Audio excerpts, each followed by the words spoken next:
Alors, donc, je passe en français maintenant.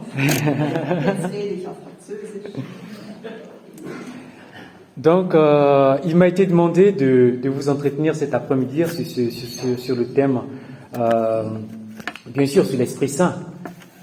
Ich wurde gebeten, heute Nachmittag natürlich über den Heiligen Geist mit euch zu reden.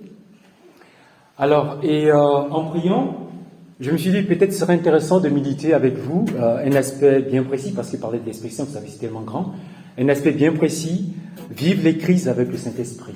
Als ich darüber gebetet habe, habe ich gedacht, ich will nicht allgemein über den Heiligen Geist, da gäbe es so viel zu sagen, aber einen bestimmten Punkt auszusuchen, nämlich die Krisen mit dem Heiligen Geist leben. Alors donc, il ne s'agit pas pour moi de faire une approche psychologique trop compliquée. Es geht bei mir hier überhaupt nicht darum, eben so eine psychologische Lehre euch zu geben. Voilà, donc on va plutôt rester vraiment dans les Saintes Écritures, tout spécialement dans les Actes des Apôtres. Wir bleiben bei der Heiligen Schrift und ganz besonders bei der Apostelgeschichte. Alors, je me suis posé quelques questions. Ich habe mir da ein paar Fragen gestellt. Quelle attitude avoir devant la crise? Faut-il la résoudre uniquement du point de vue humain ou psychologique? Welche Haltung soll ich haben, wenn ich in einer Krise bin? Soll ich nur versuchen, die Krise menschlich und psychologisch zu leben und zu lösen? Ou bien aussi, simplement, on peut aussi résoudre une crise du point de vue purement matériel. On a besoin des armes, on a besoin de ceci. Oder auch eine Krise kann gelöst werden nur mit materiellen Argumenten. Ich brauche Geld, ich brauche dies und das, damit die Krise vorbeigeht. Ou encore, je me suis posé une autre question, comme chrétien, a-t-on vraiment compris le rôle de l'Esprit Saint dans la naissance et l'accompagnement de l'Église? Eine andere Frage, die ich mir gestellt habe, haben wir als Christen wirklich verstanden, was die Rolle des Heiligen Geistes ist in der Kirche und im Alltag? Alors, c'est sûr que quand on écoute un peu, j'étais à Medjugorje, j'ai beaucoup écouté. Ich war vor kurzem in Medjugorje, eine Wallfahrt, ich habe da viel auch hingehört, was so die Leute sagen. C'est quand même intéressant de voir que encore aujourd'hui, vous voyez, beaucoup des chrétiens, vraiment des chrétiens cathos, même très fervents, vivent vraiment comme des orphelins sur le plan spirituel. Es ist sehr interessant zu sehen, dass viele Gläubige, auch sehr stark tiefgläubige, aktive gläubige Leute eigentlich trotzdem so wie Waisen auf geistlicher Ebene leben.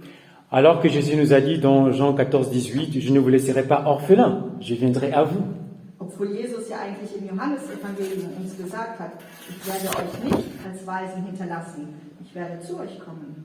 Et pourtant, quand on regarde un peu, on a l'impression que l'Esprit Saint, on ne sait pas où est-ce qu'il est, quoi.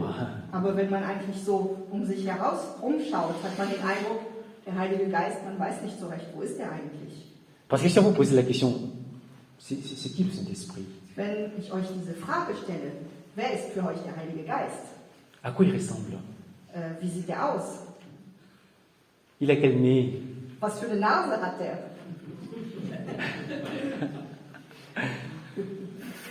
C'est très compliqué cette question. Das ist eigentlich eine komplizierte Frage. Alors on m'a posé la question à Medjugorje, c'était un interview.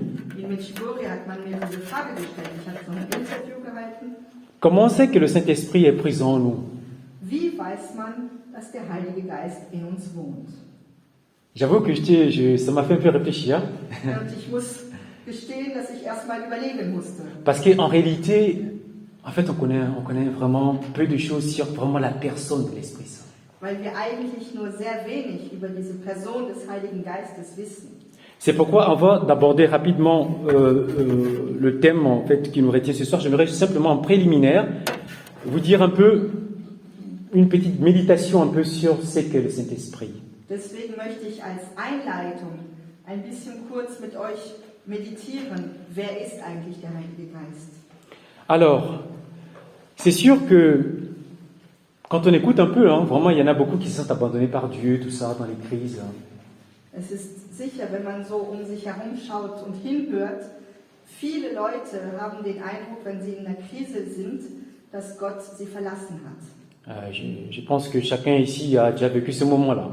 Ich denke, alle von uns, jeder von uns, wir haben schon mal diese Erfahrung gemacht. Seigneur, pourquoi tu as permis ça? Où est-ce que tu es? Herr, wo bist du? Warum hast du dies oder jenes zugelassen? Des fois, vraiment un désert du cœur, on ne sent plus rien, tout est sec intérieurement. Manchmal haben wir in unserem Herzen so wie eine Wüste, alles ist trocken. On a vraiment l'impression, littéralement, d'être abandonné par le Seigneur. Il n'est pas là. Und wir haben wortwörtlich diesen Eindruck, dass Gott uns verlassen hat. Er ist nicht da. Et je passe les détails sur la maladie, surtout quand on a des maladies un peu chroniques et qui font toujours très mal. Und noch mehr, wenn man in einer Krankheit ist, besonders eine Krankheit, die immer wieder da ist und wo viele Schmerzen auch dabei sind. Mais où il est, le Saint-Esprit? Wo ist der Heilige Geist dann? Pourtant, chers frères et sœurs, la relation avec le Saint-Esprit est la chose la plus banale de la vie du chrétien. Und trotz allem, liebe Brüder und Schwestern, die Beziehung mit dem Heiligen Geist ist eigentlich das Normalste des Lebens. C'est la chose la plus fréquente, la plus régulière. Es ist eigentlich das, was am öftesten in unserem Leben vorkommt, das, was regelmäßig da ist, selbstverständlich da ist. Parmi les trois personnes de la Sainte Trinité, c'est le Saint-Esprit, justement, qui est chargé de demeurer avec nous et de manière continuelle. Unter den drei Personen der Dreifaltigkeit ist die Person des Heiligen Geistes derjenige, dessen Aufgabe es ist, in unserem Herzen zu wohnen, En même temps, Tag für Tag bei uns zu sein. c'est la personne de la Sainte Trinité la plus incomprise, la plus mal aimée. Und trotzdem ist das eigentlich die Person der Dreifaltigkeit, die man am wenigsten gut kennt und die am wenigsten geliebt wird. Et la plus inconnue. Die unbekannteste eigentlich. Son action est toujours très discrète. Sein Handeln ist immer sehr diskret. Et il agit en général, non pas pour lui-même, il agit toujours pour faire connaître le Père, pour faire connaître le Fils, mais pas pour lui-même. Der Heilige Geist handelt nie für ihn selber. Er handelt, damit der Vater bekannt wird, damit der Sohn bekannt wird, aber nie, damit man ihn selber besser kennt. Et quand il agit en nous, il agit pour notre sanctification. Und wenn er in uns handelt, dann handelt er, damit wir heilig werden. En général, on n'a pas conscience. Und meistens ist uns das nicht bewusst. J'espère que vous qui êtes passé à la confession, vous avez senti. Ich hoffe, dass all die, die schon bei der Beichte waren, das gespürt haben. Et vous qui avez reçu l'Eucharistie, vous l'avez senti. Und all die, die heute auch die Eucharistie empfangen haben, dass ihr das gespürt habt. Je vous assure que le Saint-Esprit, c'est la personne la plus, j'ai envie de dire, familière de nous tous ici présentes. Ich kann euch versichern, der Heilige Geist ist wirklich diese Person, die uns eigentlich am nächsten steht. C'est donc, vous voyez, une personne mystérieuse. Aber es ist trotzdem eine geheimnisvolle Person. Elle est présente comme si elle n'était pas là. Der Heilige Geist ist gegenwärtig, als ob er nicht da wäre. Est-ce que vous avez remarqué ça? Habt ihr das bemerkt? Oui, vous pouvez le remarquer. Hein? Man kann das sehen, tatsächlich. Peut-être c'est plus facile quand moi, vous savez, je me suis converti, j'avais 21 ans, donc j'étais adulte. Für mich ist das vielleicht einfacher, weil ich habe mich bekehrt, als ich 21 war, also ich war schon erwachsen. Donc j'ai bien fait la différence entre une vie sans la foi et une vie avec la foi. Also konnte ich ganz eindeutig erkennen, das Leben ohne Glauben und das Leben mit Glauben. Je peux vous dire que si j'avais pas reçu le Saint-Esprit, ce monde pour moi resterait vraiment caché. Ich kann euch wirklich bezeugen, wenn ich nicht den Heiligen Geist empfangen hätte, dann wäre diese ganze Welt des Glaubens völlig fremd für mich. Et contrairement peut-être à vous, en tout cas la plupart d'entre vous ici, en fait vous avez reçu la grâce du Saint-Esprit étant bébé. Und die meisten von euch hier, ihr habt die Gnade des Heiligen Geistes schon als Baby empfangen. Et comme beaucoup des chrétiens catholiques dans l'Église reçoivent la foi quand ils sont bébés. Und wie so viele Gläubige in der katholischen Kirche, die den Glauben und die Taufe als Baby empfangen. Oui. Et quand on grandit comme ça, on est habitué, les parents croient, tout le monde croit, la famille croit, l'Église croit. Und wenn man so groß wird, dann ist man das gewohnt. Ja, die Eltern sind gläubig, die Geschwister sind gläubig, man geht in die Messe, das gehört zum Leben dazu. On a l'impression que la vie spirituelle, c'est quelque chose de normal. Und dann hat man den Eindruck, das Leben mit Gott, das geistliche Leben ist etwas Normales. Eh ben non. Aber nein. Non. C'est pas du tout normal. Es ist nicht etwas Normales und Selbstverständliches. Ce qui fait que beaucoup négligent en fait. On est tellement habitué et que finalement, voilà, c'est normal. Das Problem ist, dass man eben so gewohnt ist, weil man mit dem groß geworden ist, dass es für uns normal ist. Et les enfants, quand ils grandissent, non, ça c'est le truc de maman, papa, allez, ils prennent leur chemin à côté. Und die Kinder, wenn sie groß werden, dann sagen, nein, das ist doch die Sache von Papa und Mama, ich nehme einen anderen Weg. Parce que c'était comme normal, banal en fait. Weil das einfach ja nichts Außergewöhnliches war. Mais quand on le découvre vraiment, on se rend bien compte que non, mais c'est pas normal, quoi. C'est-à-dire que si le Seigneur n'était pas là, si le Saint-Esprit ne serait pas là, on ne serait pas là en train de dire notre Père qui est aux cieux. Aber wenn man darüber nachdenkt, ist das eigentlich gar nicht so selbstverständlich und normal. Weil ohne den Heiligen Geist, ohne den Glauben, könnten wir niemals sagen, Vater unser, der im Himmel ist. On ne serait pas là en train de se mettre à genoux quand Jésus est exposé dans le Saint-Sacrement. Ohne den Heiligen Geist würden wir nicht knien, wenn das Allerheiligste ausgesetzt wird. Vous voyez comment le Saint-Esprit est vraiment présent. Seht, der Heilige Geist ist wirklich gegenwärtig. C'est-à-dire que nous allons vivre la Pentecôte, mais ne vous attendez pas à quelque chose d'extraordinaire. Das heißt, wir feiern den Pfingsten, aber erwartet nicht irgendetwas Außergewöhnliches.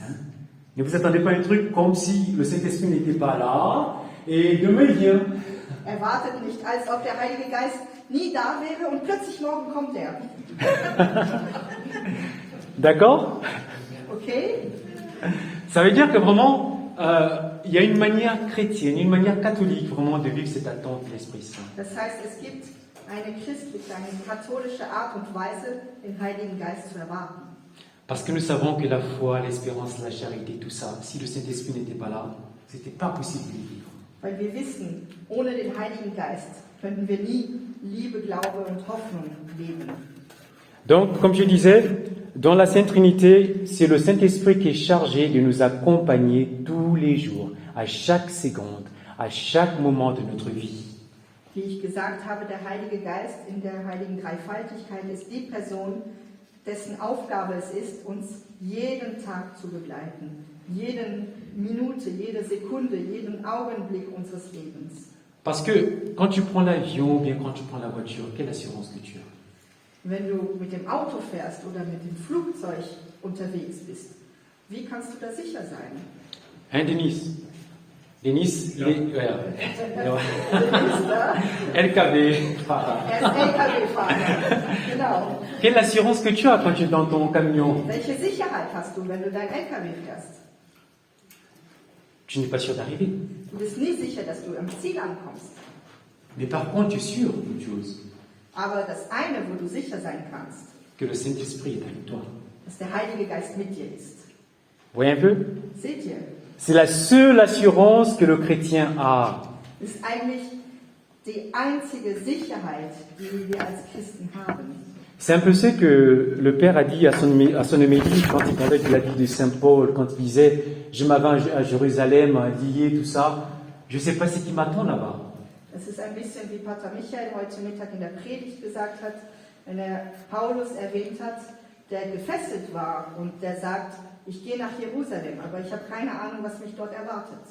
Mais la seule chose que je suis sûr, c'est que le Saint-Esprit est avec moi. Aber das Einzige, wo ich sicher sein kann, ist, dass der Heilige Geist mit mir ist. Vous voyez un peu? Pour vous dire à quel point le Saint-Esprit il est vraiment là, il est vraiment présent en nous. Seht ihr, wie sehr der Heilige Geist wirklich da ist, wie sehr er wirklich in uns wohnt. C'est pourquoi jamais le Seigneur ne pourra nous abandonner. Il ne nous abandonne pas. Deshalb kann der Herr uns nie verlassen. Er verlässt uns nicht. C'est pourquoi même quand on traverse des crises les plus profondes, on a vraiment l'impression que nous sommes écrasés, vraiment délaissés, c'est pas possible. Le Seigneur ne peut pas nous abandonner. Deshalb selbst in der schlimmsten, schwierigsten Krise, in den schwersten Situationen, wo wir den Eindruck haben, Gott ist nicht da. Parce der Heilige que, Geist kann uns nicht verlassen. parce que justement le Saint-Esprit est avec nous et c'est lui qui informe tout de suite la Trinité, ce qui nous arrive. Weil der Heilige Geist wohnt ja in uns, also sagt er sofort der Dreifaltigkeit Bescheid, was mit uns los ist. Vous voyez un peu? Seht ihr? Donc pour vous dire à quel point vraiment on est connecté au Seigneur, quoi. Das heißt, wir sind wirklich verbunden direkt mit dem Herrn. Alors, donc, si on a compris ça, on peut maintenant rentrer dans notre thème. Also, wenn ihr das verstanden habt, können wir jetzt unser Thema angehen. D'accord, justement, parce que parler des crises, parler de tout ça, c'est bien de se resituer dans ce contexte vraiment de relation avec le Saint-Esprit d'abord. Es ist nämlich wichtig, wenn man so ein Thema wie Krisen und Schwierigkeiten angeht, dass man zuerst sich wieder bewusst macht, eben, dass der Heilige Geist in uns wohnt. Alors, donc, pour ce faire, je vais juste aborder 3 points. Ich werde jetzt eben 3 Punkte besprechen. Et à chaque fois, je vais parler en fait d'une crise ou bien d'une épreuve. On peut dire la même chose en fait. Also bei diesen 3 jedes Mal werde ich eine bestimmte Krise oder Schwierigkeit angehen. C'est ça. Donc, uniquement dans les actes des apôtres. Jedes Mal in der Apostelgeschichte. Alors, donc, ce que j'ai appelé comme la première épreuve ou bien la première crise. Die erste Krise, die ich genannt habe. J'espère que simplement, en suivant un peu ce que les apôtres ont vécu, ça va nous aider un peu à regarder autrement comment nous aussi nous vivons concrètement nos crises. Und ich hoffe, durch diesen Vortrag, dass indem wir die Apostelgeschichte anschauen und schauen, wie die Apostel ihre Krisen durchgelebt haben, dass es uns dann auch weiterhelfen. Alors, donc la première crise, en fait, vous savez, la Pentecôte est arrivée, Pierre et Jean se rendent au temple, tout ça, ils commencent à proclamer l'évangile. Also die erste Krise, es war Pfingsten, die Apostel sind voll vom Heiligen Geist und Petrus und Johannes gehen am nächsten Tag. Et vous savez que, bon, ils ont fait beaucoup de convertis avec la Pentecôte et avec ce jour dans le temple, mais après, ils ont été arrêtés quand même. Wie ihr wisst, gab es am Pfingsttag sehr viele Bekehrungen und nachher auch, wo sie im Tempel waren, gab es Segen. Viele haben sich nicht bekehrt und dann werden sie krank. C'est intéressant de mentionner effectivement c'est ce moment parce que c'est la première fois d'ailleurs qu'on arrête les disciples parce qu'ils annoncent Jésus. Es ist ein sehr interessanter Moment, weil das ist auch das erste Mal, wo die Jünger verhaftet werden, einfach weil sie Jesus verkünden. Alors, donc, comme vous le savez, ils vont être emprisonnés, ils vont être interdits d'annoncer l'évangile. Wie ihr wisst, werden sie verhaftet und man verbietet ihnen, den Namen Jesus zu verkünden. Et justement, c'est là où on voit l'attitude des apôtres qui est différente après la Pentecôte, devant la souffrance et devant la crise.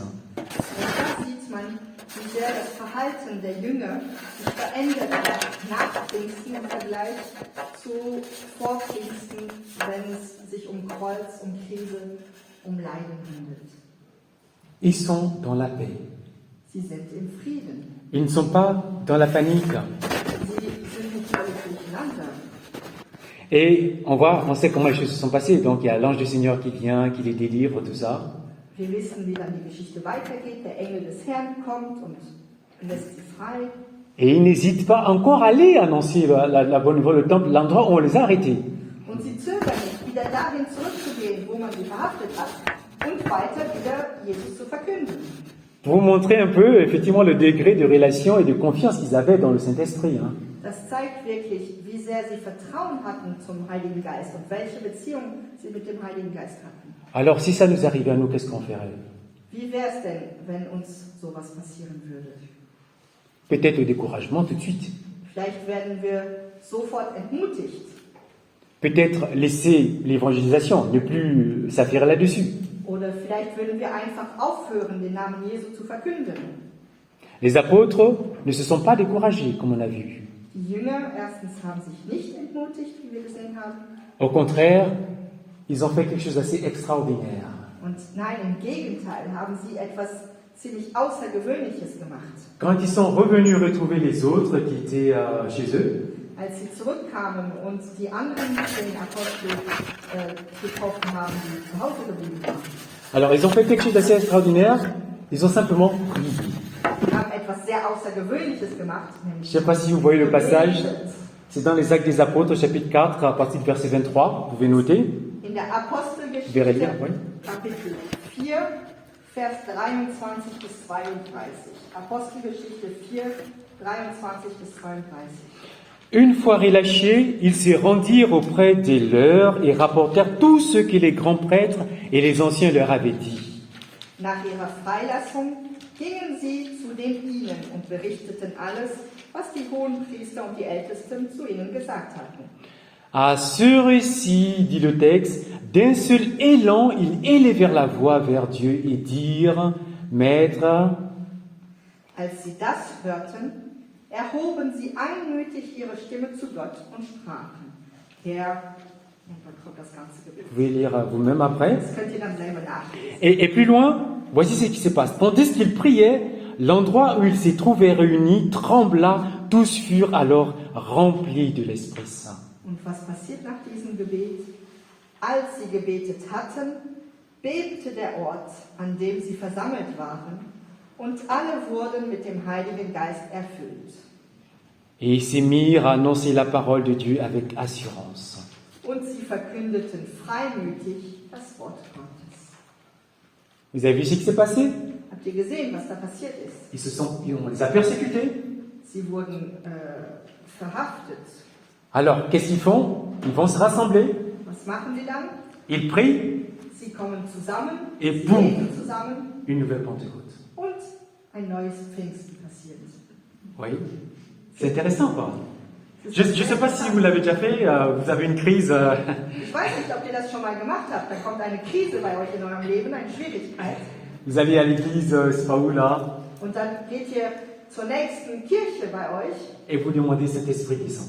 und ihr betet, komm, Heiliger Geist. Alors ça, c'est l'un des premiers enseignements qu'on peut tirer justement du comportement face à la crise déjà. Das ist die erste Lehre, die man daraus ziehen kann, wie man mit dem Heiligen Geist umgeht. Le deuxième élément, en fait, où on peut parler de deuxième crise ou bien deuxième épreuve, Die zweite Krise, die zweite Schwierigkeit, die man sehen kann. et ça c'est un peu la plus, bon, c'est la plus connue d'ailleurs, parce que c'est un peu une persécution plus large de l'Église à l'époque. Und das ist vielleicht die bekannteste Krise, weil das viel breiter war damals und es geht um Verfolgung. Donc les chrétiens, vous savez, ont été chassés de Jérusalem, tout ça, et voilà, les apôtres ont décidé de rester, mais tous les autres, ils sont partis. Wie ihr wisst, ist dann eine große Verfolgung gegen alle Christen ausgebrochen und alle sind aus Jerusalem geflohen, haben sich verstreut überall, nur die Apostel sind in Jerusalem geblieben. Et cette crise est allée à son summum parce qu'ici, on a eu notre premier martyr de l'histoire de l'Église.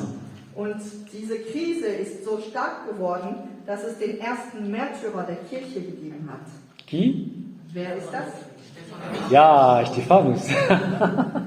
Et effectivement, oui, cette crise a conduit là au martyr de Saint-Étienne. Also diese Krise ist bis hin zum Märtyrertum von Stephanus gegangen. Also schon sehr starke Krise. Alors ici, nous avons encore une deuxième occasion, en tout cas pour les apôtres, de se décourager. Und da wäre eigentlich eine zweite Gelegenheit für die Jünger, sich zu ermutigen. On les a persécutés à Jérusalem, In Jerusalem schon wurden sie verfolgt et voici qu'Étienne, un grec, devenu chrétien, und jetzt auch Stephanus, der Grieche war und Christ geworden ist, voilà, est martyrisé. der wird zum Märtyrer. Et il ne s'arrête pas là, parce que c'est là où entre en scène un certain Paul de Tarse. Und die Geschichte endet nicht da, weil ein bestimmter Paulus,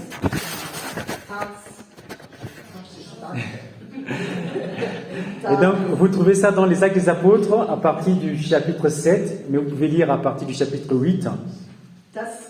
Die ganze Geschichte könnt ihr nachlesen in der Apostelgeschichte. Es fängt am Kapitel 7 an, aber besonders interessant wird es ab dem 8. Kapitel. Parce qu'il est dit exactement ceci. Saul, lui, approuvait ce meurtre, le meurtre d'Étienne. Da steht nämlich, Saulus aber war mit dem Mord einverstanden. Das ist der Mord von Stephanus. En ce jour-là, une violente persécution se déchaîna contre l'église de Jérusalem. An jenem Tag brach eine schwere Verfolgung über die Kirche in Jerusalem herein. Verset 2. Cependant, les hommes dévots ensevelirent Étienne et firent sur lui des grandes lamentations. Aber fromme Männer bestatteten Stephanus und hielten eine große Totenklage für ihn. Quant à Saul, il ravageait l'Église, Saulus aber versuchte, die Kirche zu vernichten. allant de maison en maison. Er drang in die Häuser ein, Il arrachait hommes et femmes et les jetait en prison. schleppte Männer und Frauen fort und lieferte sie ins Gefängnis ein. Ah, Saint Paul, s'il savait. Wenn er wusste, der liebe Paulus. Ceux-là donc qui avaient été dispersés s'en allèrent de lieu en lieu en annonçant la parole de la bonne nouvelle. Die Gläubigen, die zerstreut worden waren, zogen umher und verkündeten das Wort Gottes. Vous voyez, ils ne se sont pas découragés. Also ihr seht, sie haben sich nicht entmutigt. Malgré cette violente persécution qu'ils ont eue, Trotz dieser schweren Verfolgung, die sie erlebt haben, ils ont continué à annoncer la bonne nouvelle. haben sie weiterhin Et un petit mot spécial pour Saint Paul. ein kleines Wort über Paulus. Parce qu'on peut dire le martyr de Saint-Étienne, quel gâchis, quoi. Où est-ce que le Seigneur il était pour qu'il n'a pas empêché ça? Man könnte eigentlich sagen, ja, warum musste Stephanus sterben? Das ist ja eigentlich schade. Warum hat Gott das nicht verhindert? Pourtant, il était rempli d'Esprit Saint. Der war doch voll mit dem Heiligen Geist. Eh bien oui, le Saint-Esprit ne nous empêche pas de souffrir. Ja, leider, der Heilige Geist verhindert nicht, dass wir leiden.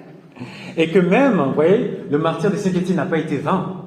Aber trotzdem, der Tod von Stephanus war nicht umsonst. Il a fait une prière remarquable avant de mourir. Er hat ein wunderschönes Gebet gesprochen, bevor er gestorben Et ist. qu'est-ce qu'on obtient au chapitre 9? Und was passiert im 9.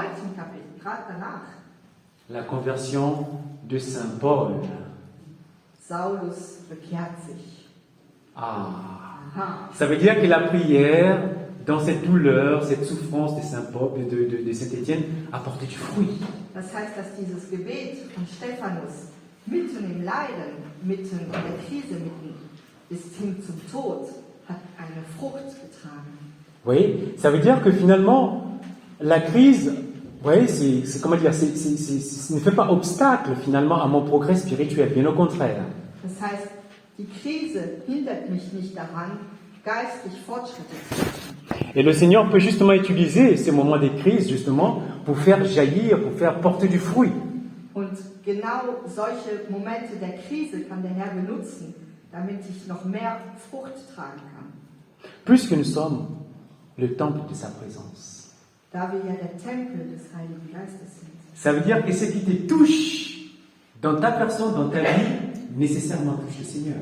Das heißt also, dass alles, was dich trifft und betrifft in deinem Leben, trifft und betrifft auch den Herrn. Oui, c'est pourquoi nous chrétiens, nous devons vraiment faire attention comment le monde, par exemple, veut nous faire regarder, voyez, le corps aujourd'hui. Das heißt, müssen wir als Christen auch aufpassen, wenn die Welt uns dazu bringen will, irgendwie unseren Körper komisch zu betrachten. Je me rappelle une fois quand j'étais à Toulouse, aumônier des étudiants, Ich weiß noch, als ich in Toulouse war und mich um die Studenten dort gekümmert habe, une jeune fille m'avait posé la question et dit mon frère, moi en tout cas, si j'avais le choix, j'aurais souhaité que mon père puisse mourir par euthanasie. und dieses junge Mädchen kommt zu mir, Studentin, und sagt mir, mein Bruder, also wenn ich die Wahl gehabt hätte, dann hätte ich sicher gewählt, dass mein Vater euthanasiert wird und ohne Schmerzen sterben kann. Vous voyez, dans la crise, dans la souffrance, dans la douleur, notre regard, même chrétien, peut totalement changer, quoi. Und da seht ihr, in der Krise, im Leiden, in Schwierigkeiten, kann unser christlicher Blick sich völlig verändern. Alors, moi, j'ai regardé cette fille, je lui ai dit, tu sais, en plus son père était chrétien, monsieur, je lui ai dit, tu sais, je suis convaincu d'une chose, que la souffrance de ton père n'a pas été vaine. Ich habe dieses junge Mädchen angeschaut und auch ihr Vater war ja auch tiefgläubig und ich habe ihr gesagt, du, ich bin überzeugt, dass das Leiden von deinem Vater nicht umsonst war. Peut-être maintenant, on ne peut pas savoir les effets, voir comment ça fait, comment la communion de grâce circule dans le monde, mais forcément, parce qu'on a le Saint-Esprit avec nous, forcément, c'est qu'on vit, c'est qu'on endure, le Seigneur est au courant et il fait porter du fruit avec. Vielleicht kann ich nicht genau messen, was mein Leiden bewirkt und was mein Aufopfern bewirkt. Und ich kann nicht genau sehen, die Nachfolgen von dem Ganzen.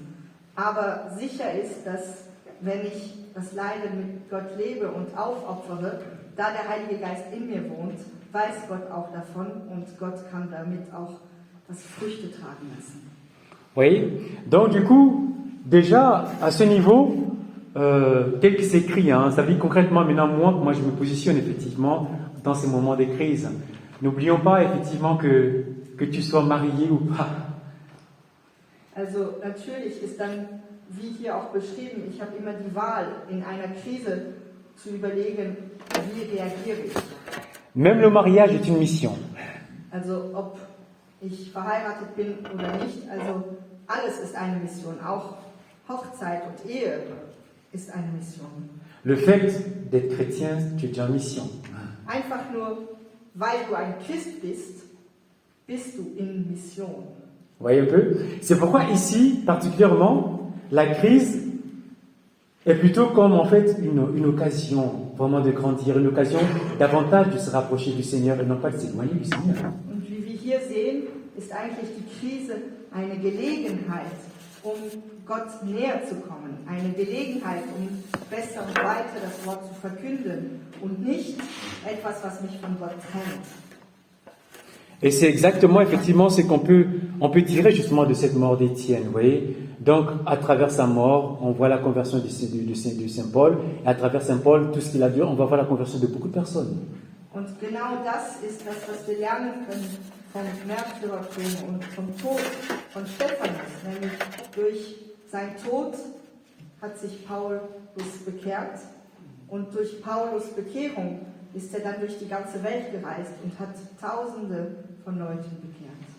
Ceci est rendu possible uniquement parce que nous avons avec nous le Saint-Esprit. Und all das ist nur deshalb möglich, weil der Heilige Geist in uns wohnt. Et ce qui est intéressant dans l'histoire, justement, de cette persécution, on voit bien que la dispersion des chrétiens, tout ce qu'ils deviennent finalement une chance pour l'Évangile, Und was man paradoxalement. ganz gut sehen kann, ist, dass durch diese Verfolgung der Christen mussten sie sich zerstreuen. Und das ist eigentlich eine Chance geworden, etwas Positives, weil dadurch das Wort Gottes in alle Richtungen verkündet worden konnte. Attention, la persécution reste toujours un mal, la maladie reste toujours un mal. Je suis tenté de dire que tout ça, c'est une bonne chose. Also Achtung, ich sage hier nicht, dass Verfolgung gut ist. Verfolgung bleibt etwas Schreckliches. Krankheit und Krisen bleiben etwas Schlimmes. Et c'est normal, des fois, dans le couple, de se discuter un peu. Hein? Und das ist manchmal normal in einem Ehepaar, dass man sich auch streitet oder gegeneinander steht. Mais seulement, cela ne doit pas dicter, justement, ne doit pas te faire changer ta vue chrétienne. Aber diese Situation soll dich nicht dazu bringen, deinen christlichen Blick zu verlieren. Ça doit être plutôt, justement, une occasion de pouvoir peut-être, voilà, quand il y a crise, ça veut dire qu'il y a une étape à franchir, c'est-à-dire il y a une nouvelle étape à s'ouvrir. Es ist eher so, dass es eine Gelegenheit für dich werden kann, weil wenn es eine Krise gibt, heißt das, dass es auch zu einer neuen Etappe in deinem Leben kommen kann. C'est ça. C'est comme en fait un enfant qui prend du lait, qui continue à prendre du lait, les bébés qui prennent du lait, il continue à prendre du lait, il aura le marasme en fait. Es ist genauso wie ein kleines Kind. Wenn er Baby ist, trinkt er viel Milch, aber wenn er größer wird und immer nur Milch und Milch und Milch trinkt, dann wird er irgendwann krank. Ouais, un peu c'est ça. Donc la crise signifie qu'il faut passer à autre chose là. Maintenant il faut passer à autre chose, une nouvelle étape. Die Krise zeigt einfach, das ist die Zeit für was Neues, für was anderes, eine neue Etappe. Voilà. Qu'est-ce qu'on a besoin franchement pour agrémenter notre relation? Qu'est-ce qu'on a besoin pour mettre effectivement de la vie dans notre vie de couple, bien dans notre vie en famille? Voilà, c'est ça. Il faut réfléchir ensemble, mais dans la prière justement. Also die Krise ist eine Gelegenheit zu überlegen, was brauche ich, um zu wachsen in meiner Beziehung, in der Ehe, in der Familie, mit den Leuten. Also, und natürlich, all das muss man im Gebet tun. Alors, donc, le troisième point, Der dritte Punkt, et ça c'est encore un passage que vous connaissez très bien aussi, parce que ça concerne Paul et Silas dans la prison. das ist auch eine Geschichte, die ihr meist sehr gut kennt. Es geht um Paulus und Silas, die im Gefängnis sind. Donc, comme vous le savez, ils ont annoncé l'évangile à Éphèse, tout ça. Wie ihr wisst, sie haben in Ephesus das Evangelium verkündet Et donc, du coup, j'étais en prison. und dann werden sie ins Gefängnis geschmissen. C'est intéressant ce passage, hein. C'est lui qui écrit, hein, et en général il donne des détails assez intéressants. Es ist eine sehr interessante Geschichte hier von Lukas geschrieben. Der gibt immer sehr gute, kleine, interessante Details. Oui. Apostelgeschichte 16, Vers 22 bis 29. Alors il est dit, quand ils les eurent bien roués de coups, ils les jetèrent en prison en recommandant au geôlier de les garder avec soin. Sie ließen ihnen viele Schläge geben und sie ins Gefängnis bringen. Dem Gefängniswärter befahlen sie, sie in sicherem Gewahrsam zu halten. Ayant reçu pareille consigne, celui-ci les jeta dans le cachot intérieur et leur fixa les pieds dans les ceps. Auf diesen Befehl hin warf sie in das innere Gefängnis und schloss zur Sicherheit ihre Füße in den Block. C'est intéressant, parce que non seulement ils sont dans la prison, Es ist sehr interessant, nicht nur, dass sie im Gefängnis sitzen, et ils ont les mains, ils sont fixés, quoi, ils sont enchaînés. sie sind gefesselt, fest im Gefängnis. Quand on médite ça, on se dit, mais c'est quand même fou, quoi. C'est-à-dire, quel degré de souffrance, quel degré de découragement. Ils auraient pu vraiment se décourager, ces gars. Es ist ja eigentlich unglaublich, wenn man denkt, wie sehr die leiden müssen und in welcher Situation sie sitzen. Sie hätten einfach alles loslassen können. Alors, qu'est-ce qui se passe à partir, Was passiert? à partir de minuit? Ab Mitternacht. Vers minuit, Paul et Silas, en prière, chantaient les louanges de Dieu. Les prisonniers les écoutaient. Um Mitternacht beteten Paulus und Silas und sangen Loblieder, und die Gefangenen hörten ihnen zu. Tout à coup, il s'est produit un si violent tremblement de terre que les fondements de la prison en furent ébranlés. Plötzlich begann ein gewaltiges Erdbeben, sodass die Grundmauern des Gefängnisses wankten. À l'instant, toutes les portes s'ouvrirent et les liens de tous les prisonniers se détachèrent. Mit einem Schlag sprangen die Türen auf und allen fielen die Fesseln ab. Ils avaient les mains liées, ils avaient les pieds liés. Die waren gefesselt, Hände und Füße. Alors, comment ils pouvaient louer? Wie konnten sie loben? Bien sûr, ils avaient la bouche, ils avaient leur cœur libre. Natürlich war ihr Mund und ihr Herz frei. Donc du coup, même la paralysie, même les éléments qui empêchent notre cœur de se mouvoir ne nous empêchent pas la louange. Also sogar wenn man paralysiert ist im Körper oder im Herzen und wenn wir eingeengt sind, das hindert uns nicht, Gott zu loben. Moi, j'en ai fait l'expérience. Ich Paralysé habe tout, die totalement, tout. Ich war im Bett und war vollkommen paralysiert von oben bis unten. Eh bien oui, je peux vous dire que c'est pas du tout drôle. Ich kann euch sagen, das macht keinen Spaß. Mais en même temps, ça n'empêche pas la louange. Aber es hindert nicht, Gott zu loben. Ça n'empêche pas en fait que dans ces moments-là où on a l'impression vraiment d'être, comment dire, dans une prison finalement, d'être enfermé, où on a l'impression d'être abandonné par tout le monde, par Dieu. In diesem Moment hat man den Eindruck, man ist völlig eingeklemmt, eingefangen. Man ist von allen verlassen, von den Mitmenschen, von Gott. Le Saint-Esprit reste fidèle. Aber der Heilige Geist bleibt treu. C'est lui justement qui met cette louange dans notre cœur. Und der Heilige Geist ist es, der diesen Lobpreis in unser Herzen legt. Cela veut dire que même dans les crises les plus profondes de notre vie, attention, nous ne sommes pas seuls.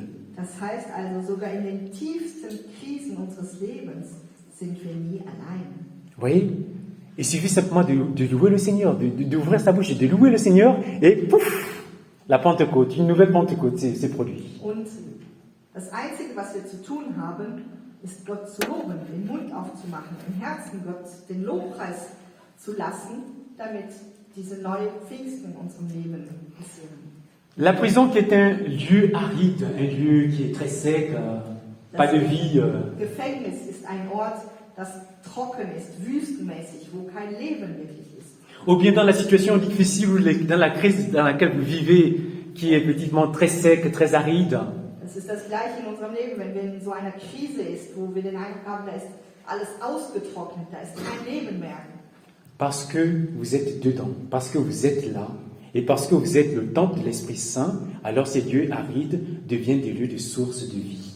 Aber weil ihr in diesen ausgetrockneten Orten seid, in diesen Krisen seid, und weil ihr der Tempel des Heiligen Geistes seid, ist also auch der Heilige Geist da. Und deswegen ist auch Leben da. C'est pourquoi ici, dans cette prison, elle devient pratiquement une église, quoi. Deswegen, also dieses Gefängnis wird quasi zu einer Kirche. Tous les prisonniers se mettent à louer alors qu'ils n'ont pas reçu l'évangélisation. Hein. Alle Gefangene plötzlich fangen an, Gott zu loben, obwohl ihnen noch nicht mal das Wort Gottes verkündet wurde. Oui, et même le gardien, le geôlier, s'est converti. Il se met aussi à louer. Und sogar der Gefängniswärter, der fängt auch an zu loben und der wird auch gläubig.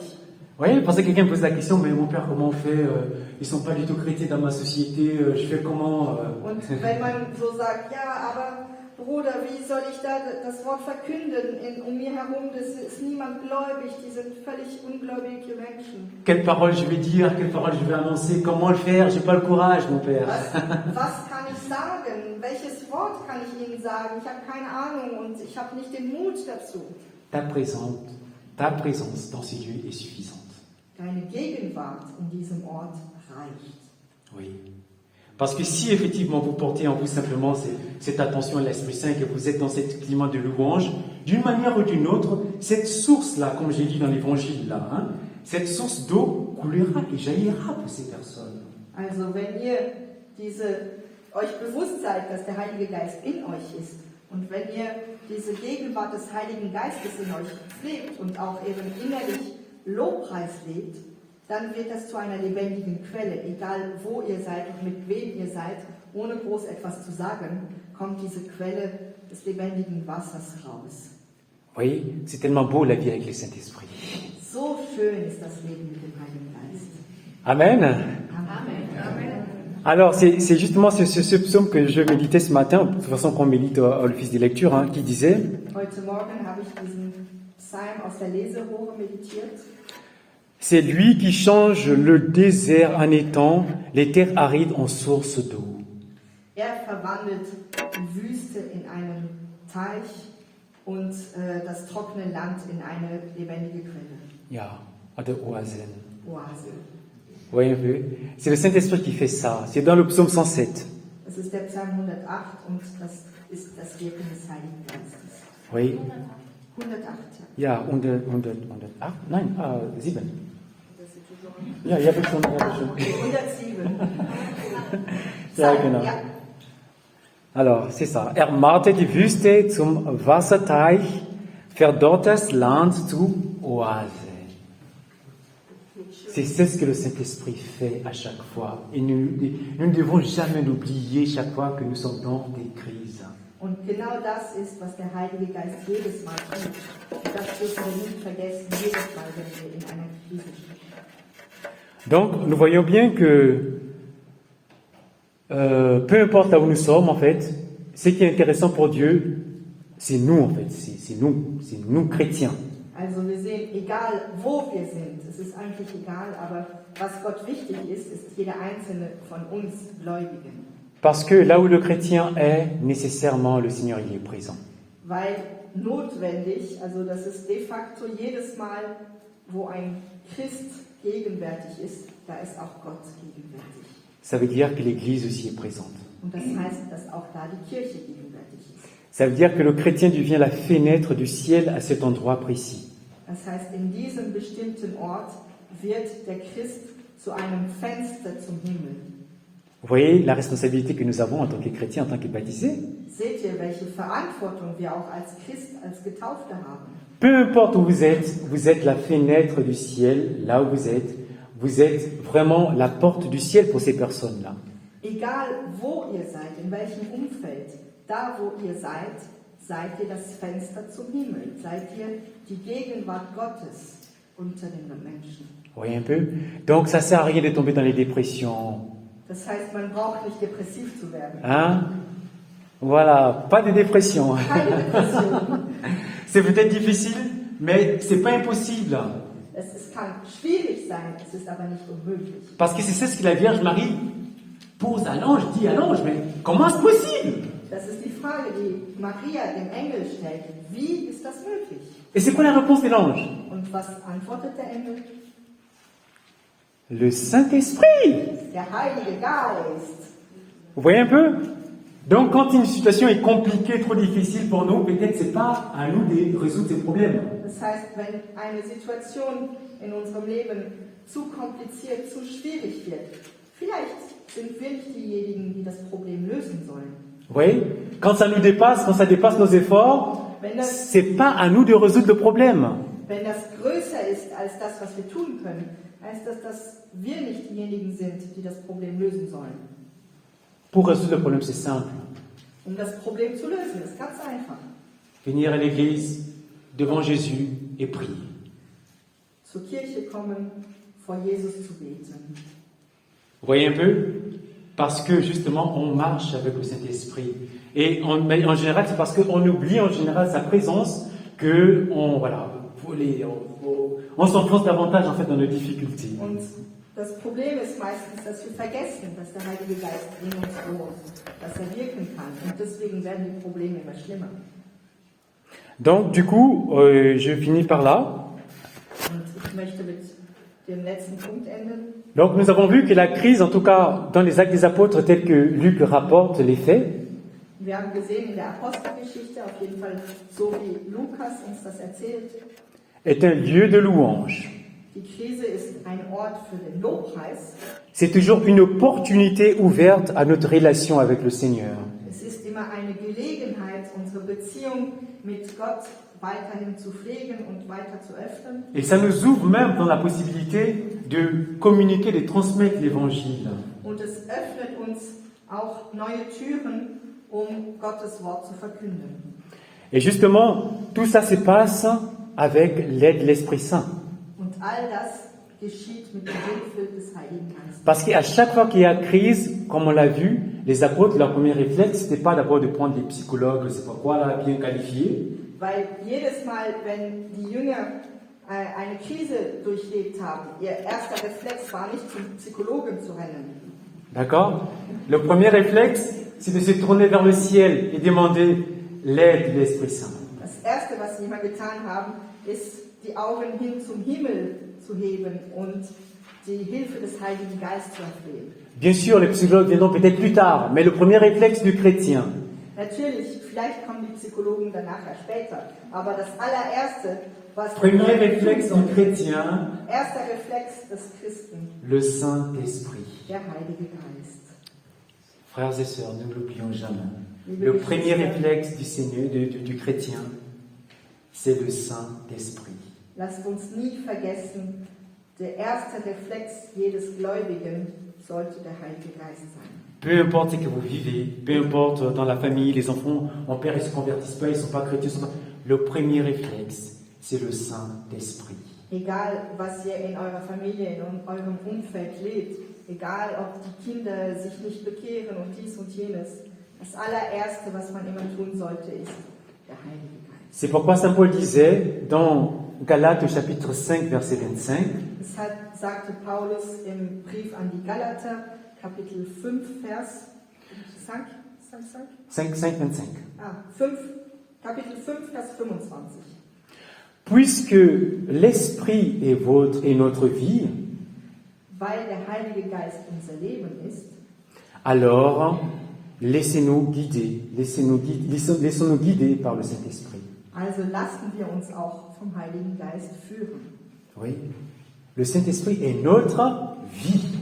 Der Heilige Geist ist unser Leben. Donc, ça veut dire concrètement, ça veut dire que sans le Saint-Esprit, Das heißt ganz konkret, dass ohne den Heiligen Geist,